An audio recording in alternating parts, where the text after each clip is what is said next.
The day is Sunday, 13th of March. It's almost midnight local time, so probably the episode will be uploaded somewhere Monday morning local time. This is your flashpoint for the week starting on the 7th of March and ending on the 13th. Again, an episode dedicated fully on the rapidly deteriorating situation in Ukraine.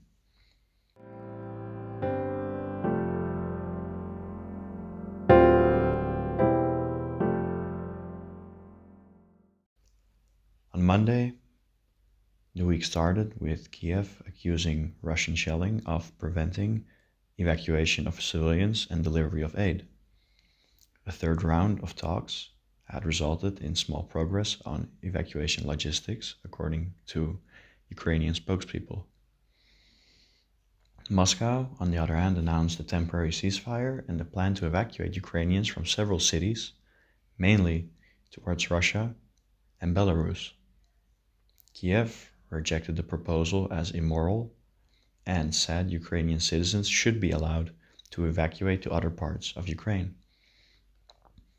At the start of the week, the UN also warned that Russia's invasion had triggered the fastest growing refugee crisis in Europe since World War II, as more than 1.7 million people had fled the conflict.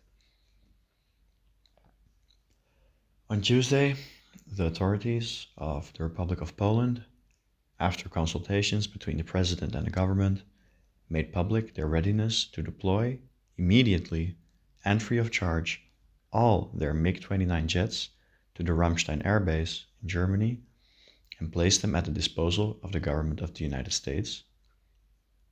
At the same time, Poland requested the US to provide Warsaw with used aircraft with corresponding operational capabilities.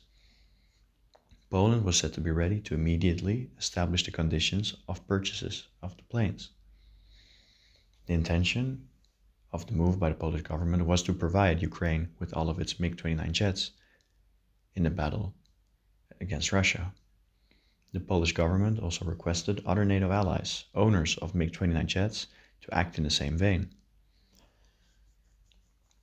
Now, a day later, the request was said to have taken American officials completely by surprise. The proposition by the Polish government to deliver Polish MiGs via American airbase in Germany, the Ramstein base, to Ukraine was later denied by US representatives.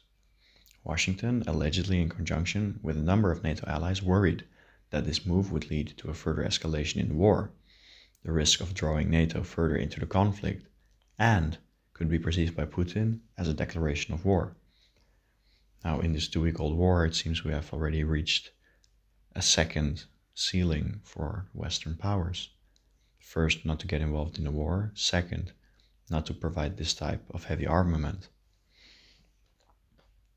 On Wednesday, the number of refugees fleeing Ukraine reached the number of 2 million, according to the head of the UNHCR, the UN Refugee Agency, Filippo Grandi. It represents the fastest growing refugee crisis in Europe since World War II. Grandi added that a second wave of refugees from Ukraine is likely to be more vulnerable than the first wave.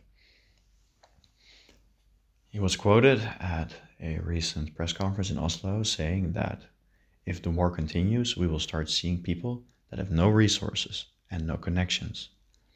That will be a more complex situation to manage for European countries going forward, adding that even more solidarity would be needed in Europe and beyond.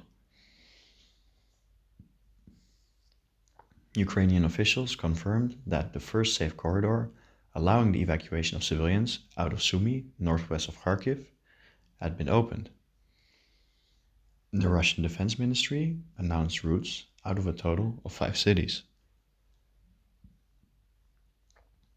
Approximately 1.2 million refugees from Ukraine at that point had fled to Poland, including 141,500 on Monday alone. Other neighboring countries also welcomed a large number of refugees following the war. Hungary has taken in 191,348, Slovakia 140,745, while Russia took in 99,300 and other European countries accepted 210,239, according to the latest UN data. On Thursday, people with loved ones trapped inside the besieged city of Mariupol were trying desperately to connect to phones inside the city, which had been virtually cut off from the outside world by an escalating and indiscriminate bombing campaign by Russian forces. Mariupol, a city of about 400,000, is a key strategic target for Russia because seizing it would allow Russian-backed rebels in eastern Ukraine to join forces with troops in Crimea, annexed by Russia back in 2014. At that time, on Thursday, the city had been subjected to 9 days of heavy bombardment by Russian forces, destroying apartment buildings and flattening residential areas. Footage verified by the BBC showed shelling on Thursday, confirming a statement by the city council that the bombardment was ongoing. Dmytro Kuleba, Ukraine's foreign minister, said on Thursday that the situation in Mariupol was the most difficult in the country. Now, ending the week on Friday, we shed some light on an influential actor that has remained relatively silent up until now. China is deeply worried about the crisis in Ukraine, Premier Li Keqiang said Friday, warning that sanctions will hurt global growth. Quote, "On Ukraine, indeed, the current situation there is grave, and China is deeply concerned and grieved," Li said in Mandarin, according to an official translator. The premier was responding to two questions about the Ukraine war at the beginning of an annual press briefing. Since Russia's attack on Ukraine about 2 weeks ago, Beijing had refused to call it an invasion and said China would maintain normal trade with both countries without joining in on US, EU, and other countries' sanctions on Russia. During the Friday briefing, Li maintained that China has, quote, followed an independent policy of peace, end quote, and repeated Beijing's line of encouraging Russia and Ukraine to negotiate. The pressing task now is preventing tensions from escalating or even getting out of control.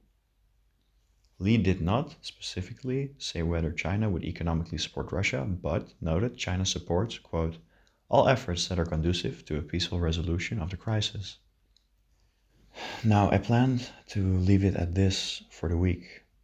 Some news that didn't make the cut, not because it wasn't important, but because I believe that it has been widely shared, is the senseless bombing of children and women in a hospital in Mariupol. Yet, it didn't feel right not to discuss it here. There are simply no excuses for such senseless actions. Russia's reasoning behind the strike was that the said Azov battalion, consisting of right-wing fascists, had taken up base in the hospital, while all patients allegedly had moved out before the strikes happened. I could not verify this claim. What I could verify, though, is a broad and wide and deep condemnation of these recent actions of the Russian forces near Mariupol. Friday also saw the total number of refugees pass the mark of 2.5 million. Now, if you've paid attention, you may have noticed a worrying uptick in the millions of refugees who have fled Ukraine. 1.7 at the start of the week, 2 in the middle, and 2.5 at the end. To me, it shows how vicious this conflict is. In the words of the head of the UNHCR, the biggest displacement in this short of a time since World War II. I am truly saddened to see these rapid deteriorations in only 2 weeks' time.